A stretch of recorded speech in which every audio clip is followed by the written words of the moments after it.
Bem-vindos ao Café com Impacto. Hoje recebemos Haroldo Rodrigues. Haroldo é sócio fundador da In3 Capital, um fundo de investimento de impacto. A gente vai conversar mais sobre investimento e sobre como direcionar mais e mais e mais esse capital para os negócios de impacto. Haroldo, bem-vindo.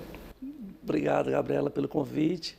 Obrigado à sua audiência, à TV Otimista. E mais do que isso, é super válido, super animador, encantador, estar colocando a questão do impacto na agenda, que possa dar capilaridade, possa levar conhecimento para a audiência. Então, parabéns pela pauta, parabéns pela iniciativa e muito obrigado pelo convite. Estamos juntos, meu querido, Tá nessa joia. tarefa. Sei que ela é nossa, né? Com certeza. Isso é um desafio. Haroldo, meu caro, conta pra gente um pouquinho a tua história. Como é que você se torna um homem dos investimentos de impacto no Brasil? Poxa vida, Gabriela, essa pergunta, eu tenho que falar um pouco da minha vida, né? Eu sou filho de classe média, sou filho de pais funcionários públicos, sou cearense, nascido em Fortaleza, mas vivi da minha infância no interior do estado. Meu pai, magistrado, juiz, e eu acompanhei, junto com meus irmãos, a trajetória dele no interior do estado, mudando de cidade em cidade, ao longo da década de 70. Então, eu fui criado na escassez climática do nosso semiárido, da nossa caatinga, vivenciando essas alternâncias climáticas de enchentes e de secas, essa região e esse momento me fez bastante reflexivo sobre alguns dos grandes problemas sociais, que era a migração rural para as cidades, né, para os centros urbanos, dos flagelados, a busca de comida. A década de 70 no nosso estado ela foi muito degradante para os homens do interior, as famílias do interior, e aquilo para mim era algo muito surreal, porque na minha casa, por privilégio, não faltava comida, e como aquilo era fator de sobrevivência, a busca de comida desses flagelados, dessas famílias. E o que me causava mais assim era ver que bastava água para que eles voltassem ao humor, à convivência com o seu semiárido. Então eu sou fruto desse ambiente, dessa ecologia, né? desse território. Fiz uma trajetória totalmente acadêmica, eu tenho uma trajetória totalmente acadêmica e fui gestor público de alguns órgãos do Estado e em 2016 eu estourei a grande bolha da minha vida, foi largar uma vida estável de gestor acadêmico, gestor universitário, para gerar riqueza de outra natureza. E foi aí que eu comecei a entender que eu poderia colocar também na agenda do desenvolvimento do Estado os negócios que geram, como você muito bem falou no início, que geram impacto, né, que geram benefícios sociais, ambientais, em cima de modelos econômicos que sejam sustentáveis para a nossa sociedade. E nada melhor do que assumir esse desafio para poder ainda buscar respostas para aquelas perguntas que ainda mantenho com elas, que na minha infância eu me fazia de como superar e dividir um pouquinho dos meus privilégios. Então foi isso que sempre me motivou. Eu falei que sou da universidade, sou da formação acadêmica, então buscar respostas, né, sempre foi o meu desafio. E é isso que eu ainda procuro fazer, mesmo estruturando negócios e investimentos para mudar a realidade da minha gente e do seu território, né, que é o sentido de investir em negócios de impacto. Que lindo, Haroldo. Não conhecia essa história. Pois é. Queria pontuar que num determinado momento você estava contrapondo a realidade da sua casa com a realidade fora da sua casa, vendo pobreza fora e condições mínimas materiais dentro. E aí você fez assim, aí você quis dizer graças a Deus e depois você respirou e falou graças a privilégio. É verdade. É muito bonita essa transição, porque a gente não pode imaginar que Deus bota você com tudo que você precisa e a pessoa do lado de fora de casa sem nada do que ela precisa. É verdade. Não pode ser Deus, é desigualdade, né? É verdade, é verdade. Não é possível, né? É privilégio. Total, na veia. Que lindo. Isso, que legal. Foi lindo ver isso. Obrigado, Gabriela. Então vamos começar do começo. O que é investir em negócio, independente de ser negócio de impacto ou não? Essa pergunta, ela traz ao lugar comum, é você dar vida ao seu dinheiro, sendo que ao invés de você cruzar os braços e ir para um modelo de rentização, que é o lugar comum, né? Você normalmente se investe onde? Isso, quando você tem a necessidade de investir em negócios, você está querendo dar vida para esse negócio.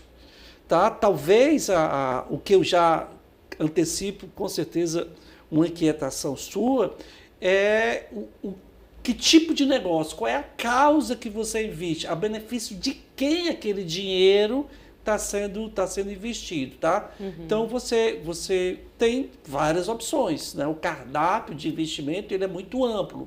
Você pode escolher investir em pedras preciosas, você pode investir em bolsas de valores, em empresas de capital aberto, que assumem alguns compromissos, e você pode investir em negócios na fase inicial, pode investir em negócios de base tecnológica, e você também pode investir em negócios que têm um DNA, tem um core, tem uma essência de gerar benefício social, gera solução para a necessidade da sociedade e que é ambientalmente saudável, que é ambientalmente consumido, seja que de natureza for.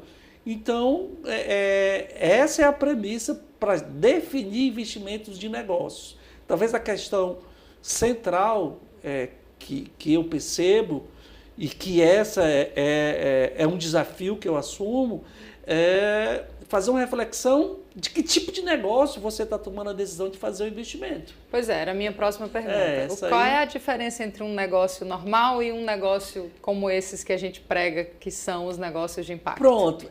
Primeiro entender qual é a originação desse negócio. Esse negócio nasceu com qual finalidade? Qual é o DNA dele? Qual é a matriz que move, qual é a essência que move o negócio. Costumo dizer que os negócios de impacto, eles são didaticamente entendidos quando a gente vai entender a que necessidade ele ocupa, se as pessoas estão no centro daquele negócio. Isso é facilmente percebível. E que tipo de retorno para aquele consumidor, qual o desejo que motiva ele a consumir aquele negócio, trazendo um retorno de satisfação dele.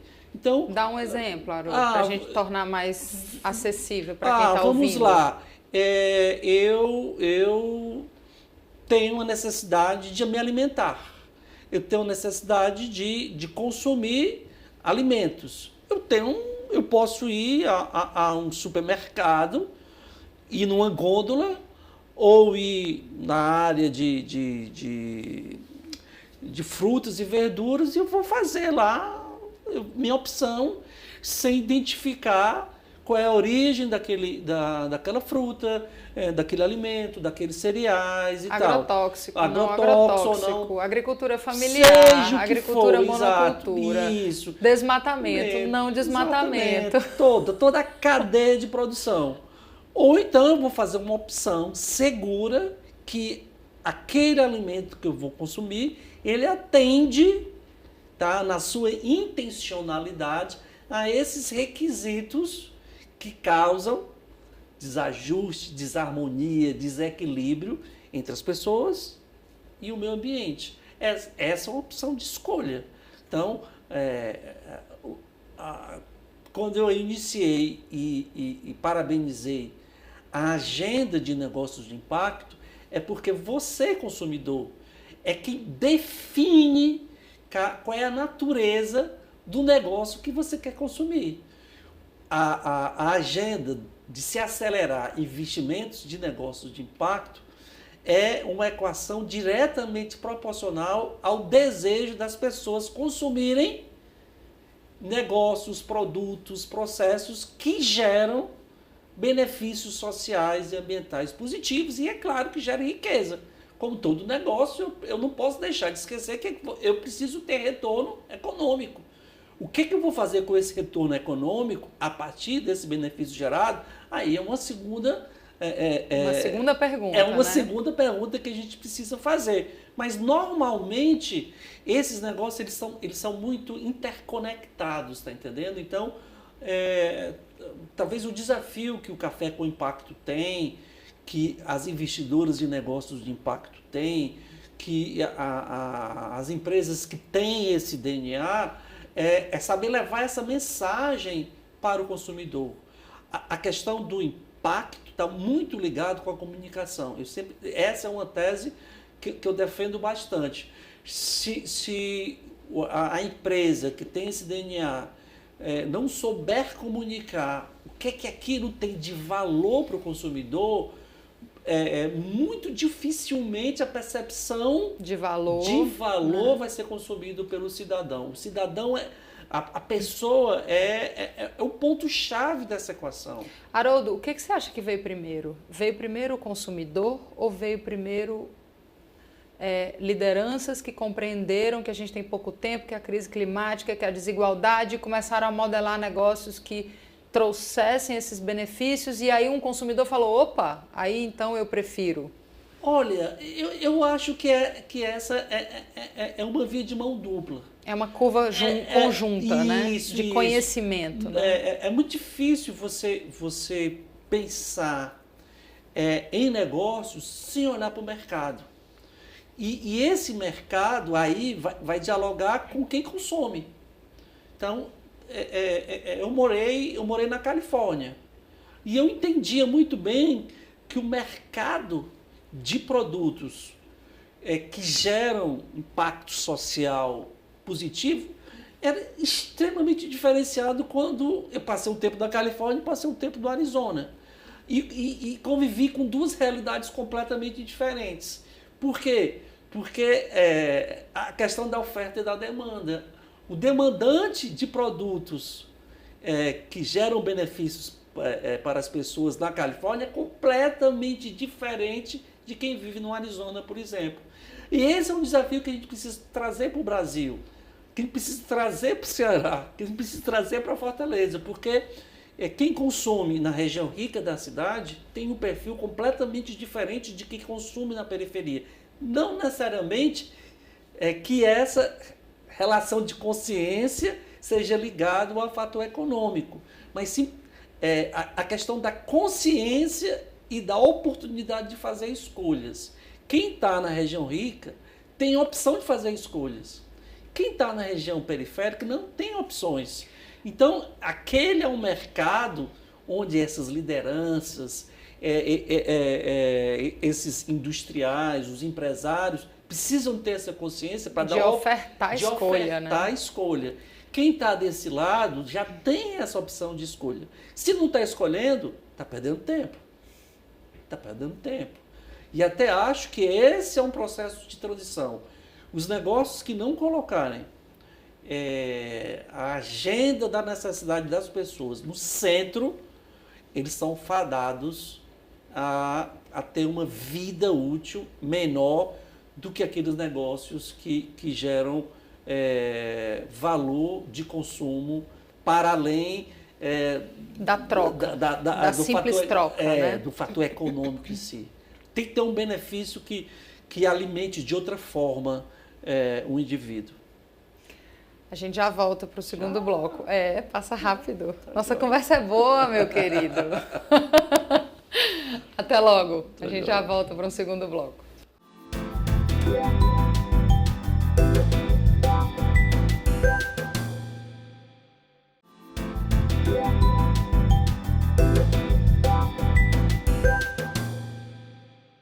Estamos de volta para um segundo bloco do Café com Impacto. Hoje recebemos Haroldo Rodrigues, sócio fundador da In3 Capital, um fundo de investimento de impacto. Haroldo, queria fazer contigo um letramentozinho, dicionário de investimento. Olha que de impacto. Tem várias nomenclaturas aí. Pois é, e são todas em inglês, né? A gente sabe que, infelizmente, esse é um ambiente ainda que carece de muita acessibilidade e um dos objetivos da gente estar aqui juntos hoje é esse. Ok. Então, vamos lá. O que diabos é Venture Capital? Gabi, antes de entrar na pergunta objetiva, a gente precisa sempre, para a gente saber fazer, a gente precisa ver, a gente precisa enxergar. Ninguém vai fazer nada sem conseguir enxergar. A questão dessa nomenclatura, ela é fruto dessa globalização que a gente vive. Hoje a informação ela não tem mais distância e não tem mais tempo. Ela é imediata. Então, você entra aí no metaverso, você entrar nos chats GPTs, da vida, isso e tal. Então, e a tendência global, e isso é definida pelo mercado, é se padronizar tudo. Trazendo para o português é estandartizar tudo. Então, quando a gente começa a conviver com essas expressões do inglês, que você pergunta que diabo é Venture Capital, é porque há uma certa padronização e sistematização dessas nomenclaturas que acaba sendo lugar comum. Até porque hoje os negócios, não existe mais mercado interno e mercado externo, ele precisa ser global. Não é porque se vive no Ceará, que é do Nordeste, que tem 85% de caatinga e tal, que a gente vai deixar de pensar grande. Eu acho que essa é uma barreira que a gente precisa ultrapassar. E que a gente não vai acessar a capital do mundo inteiro. Exato. Então, a gente já precisa só entender o que é essa nomenclatura traduz, tá? Então, Venture Capital é capital de risco, é um capital que é colocado à disposição do empreendedor ou do investidor. Eu tenho uma investidora e eu capto o investimento. E esse investimento eu vou decidir eu costumo dizer, qual é a cor desse dinheiro, qual é o risco que eu vou tomar para buscar esse capital, para ofertar para empreendedores. Então, estou fazendo uma operação de risco. Então, qualquer capital que tem risco, a gente chama de Venture Capital. Então, não se assustar, é só saber, né, enxergar qual é a cor e com quem você está lidando para tomar esse capital de risco. E por que chama capital de risco? Porque o retorno econômico não é assegurado naquele estágio do negócio. E isso envolve startups em geral. Pronto, negócios em geral. Aí você entra. Eu não quis denominar startups porque eu entendo. São startups. Ponto. Só que o mundo hoje dos negócios é um mundo tão volátil que requer flexibilidade e mudança de rota pela necessidade do consumidor, que os negócios estão forçosamente virando startups. O que é startup? Pronto, startup é uma empresa cujo modelo de negócio ainda está em processo de validação. Como o desejo do consumidor requer mudanças de rotas nos negócios, esses negócios, quando eles começam a atingir um nível de maturidade, ele tem a necessidade de performar noutra direção. Então, o mundo, antes dessa nova era da industrialização, ele vinha numa linearidade. Agora não, o mundo é o mundo VUCA. né? Mundo volátil, incerto, complexo, ambíguo. Sabe por que ele é volátil, ele é incerto, ele é complexo e ambíguo? Por causa das pessoas. É essa a peculiaridade que a gente precisa entender. Então, grandes corporações, grandes negócios tendem a ser pequenos negócios.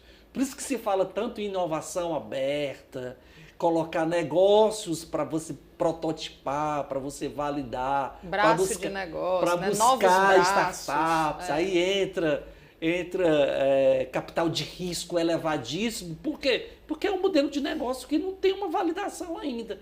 É o que eu mais faço. Eu lido com capital de risco 24 horas por dia. Eu não posso tratar um investimento de negócio de impacto cuja validação do benefício social e ambiental ainda não está definida através de métricas de avaliação dos indicadores, diferente de um negócio que já tem uma linha de produção estabilizada. Não pode tratar do mesmo jeito. Não posso tratar. O risco desse capital é completamente diferente. A escala desse negócio é diferente.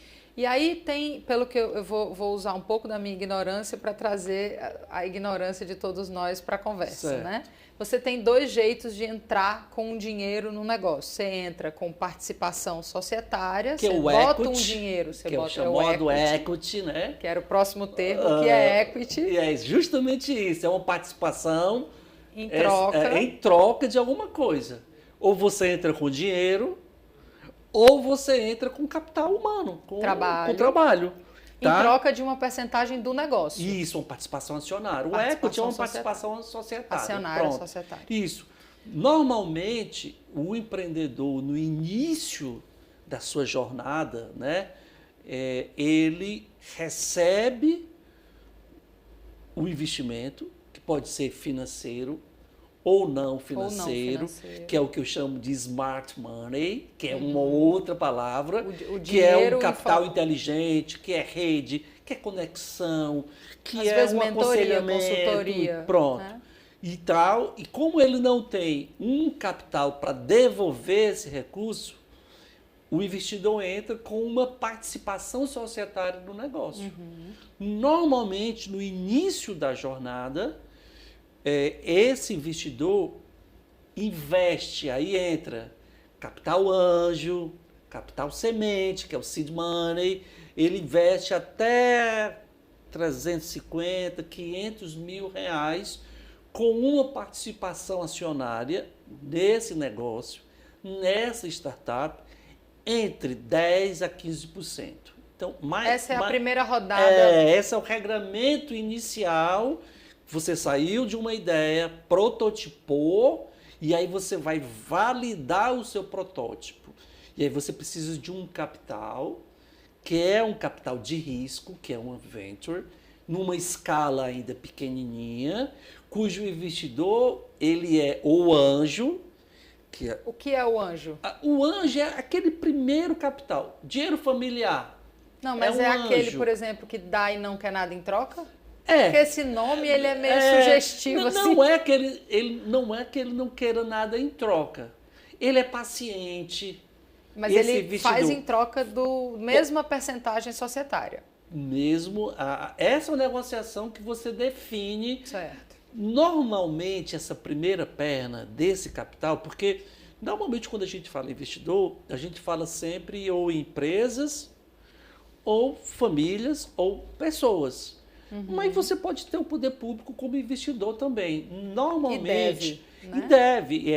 A cor desse capital, né, do capital anjo, normalmente vem dos fundos subvencionados. São aqueles que são concessionais, aqueles que você investe sem retorno financeiro. Principalmente para você prototipar. Para validar. Aí entra os ambientes das universidades, os ambientes de incubação, os ambientes de aceleração, as incubadoras e tal. O capital, depois dessa prototipagem, é o capital que a gente chama de seed money, que é aquele que você vai validar o seu protótipo, que você vai deixar ele preparado para começar a ter uma escala comercial. Aí, quando você chega nessa fase, é que vem o grande vale, conhecido vale da morte dos negócios. É você sair de um ambiente de controle, que é o ambiente de validação. Isso se refere para os negócios de impacto da mesma forma. Isso, tudo isso é igual nos negócios de impacto. Igual. O que vai mudar é a intencionalidade. É para que a gente brinca do brinquedo, exatamente. Né?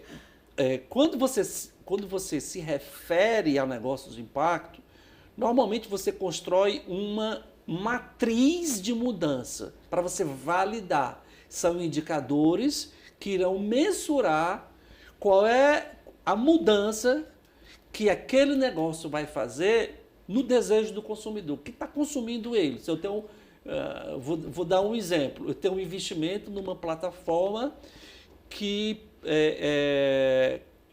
atende à necessidade de usuários do transporte público que se sentem assediados durante o seu deslocamento. Tá, ok? Como é o nome desse negócio? É a plataforma Nina, que está ligado ao aplicativo do Cid Ônibus de Fortaleza.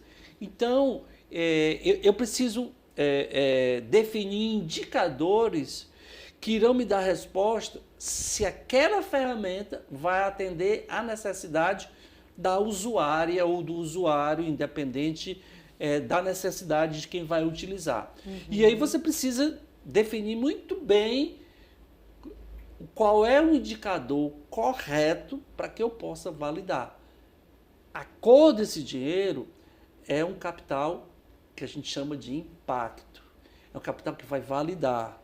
Normalmente, quem faz investimento de impacto, ele trabalha muito com um ticket médio, o ticket, né? Ticket, uma faixa é outra palavra. De investimento. O ticket é o tanto do dinheiro que o investidor entrega na mão do empreendedor. Isso. Ticket vai médio. Até R$500 mil. Por quê? Porque independente se é de impacto ou não, a escala comercial tem uma outra cor do dinheiro. Sim. No negócio de impacto, o investidor vai olhar os indicadores desse benefício para o consumidor. Então, nos negócios convencionais, as unidades de medida são retorno financeiro simples. E nos negócios de impacto são retorno financeiro e retorno de impacto social ou ambiental, dependendo da natureza do seu produto, do seu negócio. Isso. Bom, o que é Venture Philanthropy? Uma boa pergunta. Venture, risco, filantropia. É uma filantropia de risco. Há um estigma, e aí eu me sinto sujeito desse estigma também.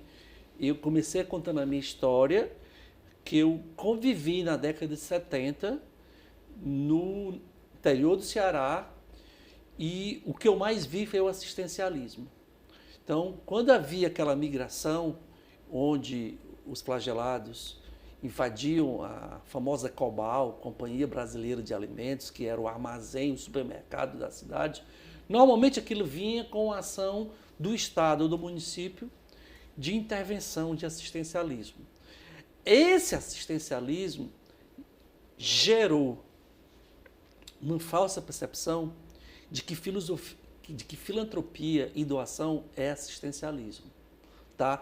Que é a troca do recurso pelo recurso, sem se preocupar em gerar mudanças, sem se preocupar em gerar transformação social. Aquela história do eu vou dar o peixe ou eu vou dar a vara e ensinar a pescar. Mais ou menos isso, essa é. Então, a filantropia de risco, ela traz embutido no risco do investidor a necessidade do tomador desse recurso dar resposta para aquele investimento, tá? Da resposta financeira. Financeira, exatamente. De retorno. Se aquele retorno financeiro for escalável, aí o doador, o filântropo, pode ou não ter participação acionária. O que a Em3 fez durante os primeiros 5 anos dela, foi filantropia de risco. Nós assumimos para os negócios nossos um risco total. A gente fez capital anjo e fez seed money sem nenhuma participação societária. Ou seja, é compreender que tem negócios em determinados contextos que precisam de dinheiros dados. Isso, mas esse dado não significa dinheiro rasgado. Dinheiro, ele é um dinheiro que é gerido, monitorado, medido, mensurado, acompanhado, cujo objetivo é ter retorno financeiro. Isso é uma coisa que é inerente ao negócio. Vou fazer uma crítica aqui às ONGs. As ONGs têm uma percepção histórica de captação de recursos na lógica da subvenção. Então, o protocolo de prestação de contas pela prestação de contas gera uma certa inanição nas ONGs. Tanto que há uma necessidade recorrente de ter mais captação, porque senão a ONG falece. Quando, na verdade, se a ONG tivesse como responsabilidade dar retorno ao investimento, e esse retorno é retorno financeiro também para retroalimentar a sua própria organização, a capacidade de captação era maior. E esse financeiro não necessariamente é o din-din, mas é você transformar din-din em impacto. Aí eu faço o contrário, impacto em din-din, porque também. O impacto chama mais investidor. Tem investidor que tem causa. Eu vou te interromper, porque a gente vai fazer um rápido intervalo e já volta para mais um bloco. A conversa é boa, vai indo. A gente já volta.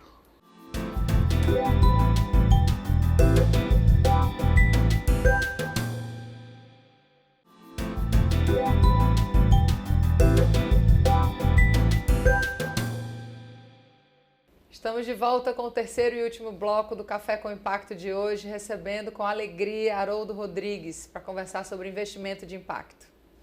Haroldo, qual é o perfil de quem já entendeu isso e já faz investimento de impacto no Ceará? Não sei se você consegue investidores cearenses, no Ceará e no Brasil hoje. Bom, eu só queria dizer para a sua audiência que a conversa no intervalo é muito rica e muito produtiva.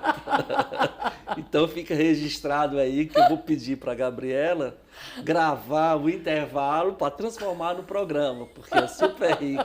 A gente estava discutindo aqui sobre Blended Finance. Mas depois a gente fala sobre o que é isso, tá? A gente faz um programa só com isso, né, Haroldo? Mas vamos lá. Normalmente, o perfil do investidor, ele ou faz parte... Primeiro, ele precisa ter um lastro que permita fazer investimentos alternativos. A estratégia para a gente buscar investimentos de impacto é chegar para grupos familiares ou para negócios e colocar na mesa mais uma alternativa de investimento. O objetivo não é desconstruir o investimento tradicional, de forma nenhuma, não entro no mérito, mas também é admitir que há a possibilidade de fazer negócios de impacto. Há uma tese de algumas investidoras que fazem gestão de fundos familiares que a família deve investir de 2% a 3% do total desse fundo em negócios de impacto que conversem, que dialoguem com determinadas causas que a família entende como extremamente importante para manter o legado daquele patrimônio dela. Normalmente, o patrimônio, né, o lastro familiar, vem associado a algum negócio. E esse negócio faz uma interface com alguma causa de natureza social ou ambiental. Então, a estratégia de colocar o investimento em negócios de impacto é dialogar com a reputação da família, com a reputação do negócio da família, ou então essa nova geração também, sabe, o Gabriela? Os herdeiros, né? Eles têm essa sensibilidade mais à flor da pele, porque a primeira perna já foi ultrapassada, a primeira perna já foi. A questão dos negócios de impacto são muito motivados pelo crescimento exponencial do desequilíbrio ambiental do mundo, e alguns deles responsáveis por uma economia desenfreada, com uma tecnologia de emissão de CO2 exorbitante e que a gente precisa dar um freio de arrumação. Em paralelo a isso, a gente vê o problema do desarranjo, do desequilíbrio, da assimetria social. Então, hoje os super ricos, as famílias, os lastros familiares, eles dialogam muito próximo dessa camada mais pobre, de periferia. Por quê? Porque a distância quase que não existe mais. Antes você tinha os apartheid sociais, os muros sociais. Agora não. Agora o acesso da periferia para a zona rica, ela é muito rápida. Há um atrito, um contato muito próximo. E essa geração já sente isso. Tá entendendo? Então, Haroldo, eu queria fazer uma pergunta um pouco provocadora, porque a gente tem fora do Brasil um contexto assim, a BlackRock é o maior fundo de investimento do mundo, já direcionou 100% do seu capital para negócios que promovam benefícios ambientais, sustentabilidade, enfim, uma carteira assim. Então o famoso ISD, né? O tal do ISD, as políticas ambientais, sociais e de governança. Essa conversa de chegar nas famílias brasileiras falando, olha, não precisa parar de fazer o investimento que você está fazendo, vamos migrar aqui 3%, 5%. Não é porque o investidor brasileiro ainda não tem a compreensão dessa discussão? Porque me parece que fora daqui isso já é uma realidade que está todo mundo guinando 100% de carteira de investimento. Eu estou falando dos fundos familiares. Dos fundos empresariais, isso já é mandatório. Dinheiro novo, internacional, venha da onde venha, se vem da Europa, dos Estados Unidos ou lá dos Emirados Árabes e tal, que são mais ortodoxos, mais convencionais, forçosamente precisa ter contrapartida de investimentos sociais, ambientais e uma governança que escancare que esse investimento está gerando novas políticas sociais, ambientais dentro do negócio que geram benefícios na cadeia do negócio. Isso é forçoso. Tá? Talvez esses grupos familiares vão ter uma sensibilidade mais aguçada pelo DNA de recursos que chega para a empresa, porque são os recursos empresariais são diferentes dos recursos familiares. Né? Embora a maioria das riquezas familiares advenha de negócios. Não, isso é. Né? Aliás, a grande maioria, é verdade. E de negócios que, ao longo da história, são responsáveis pelas grandes emissões. Verdade. São responsáveis pelas grandes construções de desigualdade. Você toca num ponto que eu acredito muito nisso, que a gente está passando por um processo de transição. E está rápido? Eu acho que poderia estar mais rápido. Eu também. A gente precisa acelerar. Mas sabe que eu tenho uma tese. Em 2015, lá na Califórnia, eu fiz um curso na Universidade da Singularidade.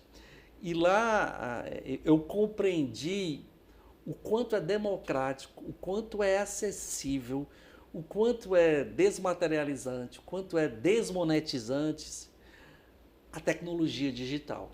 Eu acredito muito na tecnologia digital. Mesmo com todos os dados nas mãos de quem está... Olha, o indivíduo que tem um smartphone na mão, o smartphone não vai responder pela cor dos dedos daquela pessoa, da condição socioeconômica. Ele te leva... Eu acabei de dizer que o acesso entre os super ricos E quem vive na periferia, essa distância não existe mais. Sabe por que ela não existe mais? Por causa da tecnologia, por causa do digital. Quem tem acesso a essa tecnologia vai para o mesmo lugar, de quem está aqui na zona rica da cidade. Queria muito acreditar Tá, nisso. eu acredito. Eu acredito. Muito acreditar nisso. E acredito tanto que a minha tese de investimento dentro da Em3 é investir em negócios de impacto que tem o digital inserido. Não, Tá, eu não tenho dúvida que o digital traz aí uma transformação. Eu vou te dizer, porque acelera. O digital, esse compasso de espera, ele é e vai ser acelerado pelo digital, pode ter certeza. A gente tem essa problemática colocada pela quarta revolução industrial, né? O que fazemos deste digital? Se a gente reproduzir com a quarta revolução industrial a mesma coisa que a gente fez com a segunda... Ah, não, aí vai ser... Aí vai tá tudo ser, perdido igual. Tá. A gente vai para o mesmo lugar errado. Então a tecnologia por si não nos garante o rumo para onde ela vai. Não, a tecnologia é meio, ela não é fim. Ela é meio, nós somos o planeta, né? Essa relação, esse equilíbrio, né? Essa ecologia é que vai garantir tudo isso. Mas Exato. eu estou falando em termos de acessibilidade, em termos de diminuir... ela tem o potencial de... Tem. Eu Concordo, preciso ela tem o acreditar, potencial porque senão você não consegue trabalhar segunda-feira. Eu não vou fazer investimento, né? Eu preciso acreditar. O que eu não posso é abrir mão dos meus valores dentro dos meus investimentos. Sim. E eu preciso acreditar. Se há uma distorção, uma distopia disso, eu vou ter que assistir. Trabalhar contra, né? E vou tentar, naquilo que eu faço, mudar a rota. Então... Haroldo, ainda continuando sobre acesso, né? Certo. Eu adoro nossas discussões. Eu sei que você também é dos meus. Bem provocativo. Aqui falando de acesso. Uhum.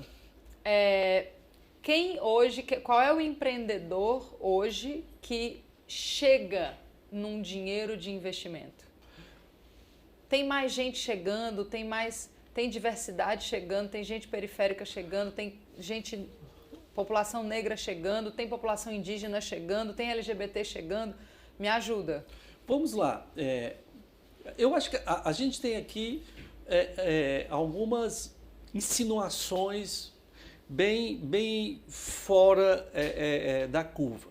Primeiro, há uma concentração de dinheiro, de empreendedores, logicamente, oferta e demanda desse recurso, aonde tem mais riqueza no país. Aí eu estou falando na região sudeste do país. Então, isso é fato. A gente tem ainda uma jornada muito grande, mas a Em3, ela é uma investidora que acredita em negócios de impacto no Ceará. E a gente tem perseverado há 7 anos. Tem colocado de forma muito concisa, de forma muito objetiva, com muito foco. Só para você ter uma ideia, 2 investimentos nossos já viraram políticas públicas em negócios de impacto. Olha a dimensão disso. Eu não estou falando de retorno financeiro. Eu estou falando de política pública social a partir de um negócio. A plataforma Nina hoje é uma política de combate ao assédio sexual da Prefeitura de Fortaleza, dentro do transporte público de Fortaleza. Isso é muito nobre, é muito caro. Então, a acessibilidade e o acesso é uma resposta imediata à oferta e à demanda.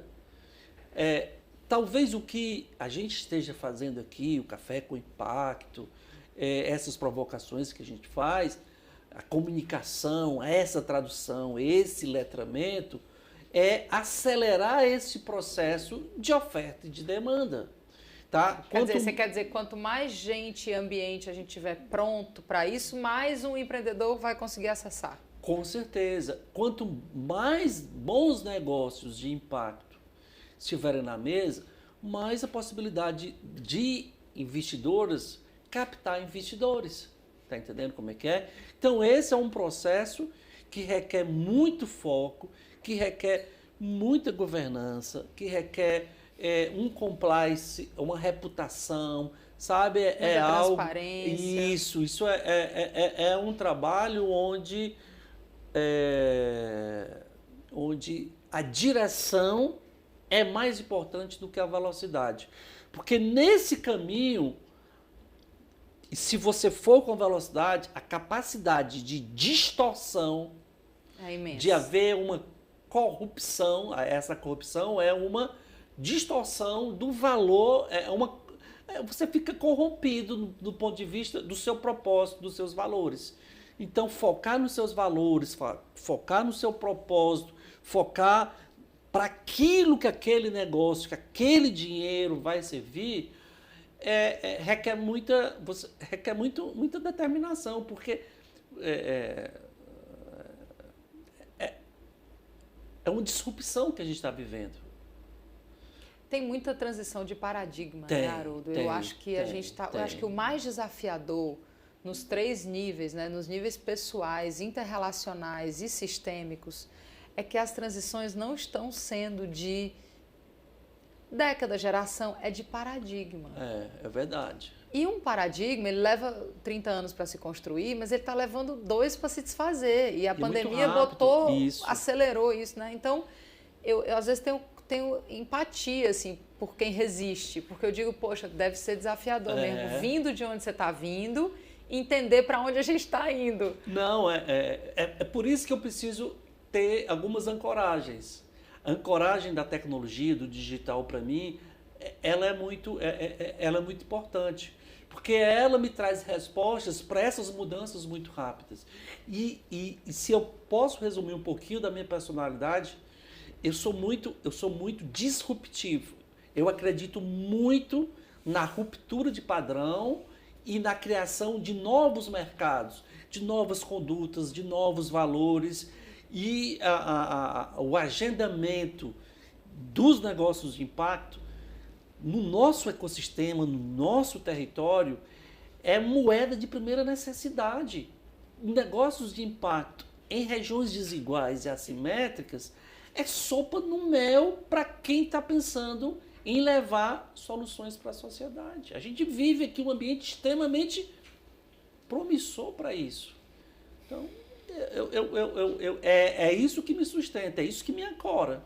Eu preciso acreditar em alguma coisa. Essa foi a grande ruptura e que com muita perseverança, com muita determinação, com muita objetividade, assertividade, sem ter pressa de que esse sarrafo, ele cada dia aumenta mais. Ele aumenta mais. Se eu ficar parado, eu vou ultrapassar o sarrafo de ontem, sabendo que amanhã ele vai estar mais alto. Então eu preciso correr para manter o meu sarrafo de ontem e poder superar o sarrafo de amanhã.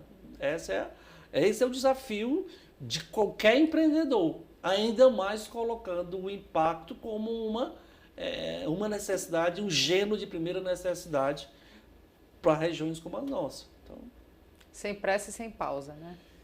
Exatamente. Não dá para parar, não. Se parar, você fica.